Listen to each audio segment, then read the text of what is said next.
waxaan leeyahay waan ka hadlayaa ninka halkan ka hadlaya malaha ninkii uu yaqaani waa garanayaa Axmed Cabdigaas Cawki Holif saakana waxaan taagnahay xaflad beesha jaacsiyaad isugu timi iyadoo tirsanaysa dulmi dadkii ay xilka u dhiibteen oo ku sameeyey Ismaaciil Ducaale Guule jaamac Ismaaciil Ducaale Guule taas oo wax aan la filay oo aan filay in badanna aan ka dardaaranay saakana aanu leenahay ninkii yidhi waano iyo waciid iyo wacdi kaala quustee waaye ku daaya waddadee maraysa maanta waxaanu hariyeynay waxa uu maanta halkaa codkaa jaamac siyaad yidhi aniguna waanu hambaliyeeyey waana ugu hambaliyeynaya midda labaad dadka ee danaha jaamac siyaad gacanta kula jira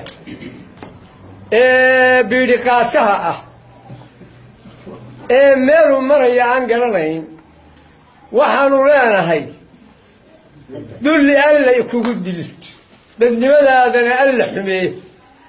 waxaad naga matasho iyo waxaadna yeesho iyo waxaanu kaa waxayno iyo waxaad noo qabanaysaa midna ma jiro namana matashid meelna laga matelaa ma jiro oo ah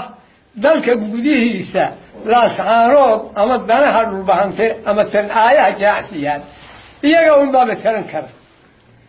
nin gacanta lahayo oo nin kale u gacan haadinaya mateli maayo waxaan leeyahay oo aan halkaa ka leeyahay aniga oo jawaabaha halkaa laga qoray ku raacsan waxaana leeyahay maanta jaamac siyaad wuxuu ka mid yahay beelaha dhulbahante madaxna u yahay manjana u yahay waxaanu ogeysiinaynaa adduun weynaha mid dibad jira iyo mid gudaha ku jira jaamac siyaad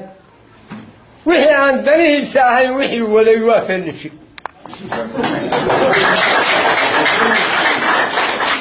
dad badan oo hadda dhira ku gabgabalaa jira ma gabanayno danaha iyaga wixii noogu soo galana waa iska rabaynaa waxaanu leenahay xil aad hayso oo jaamac Ismaaciil oo aad ku matasho jaamac siyaad ma jiro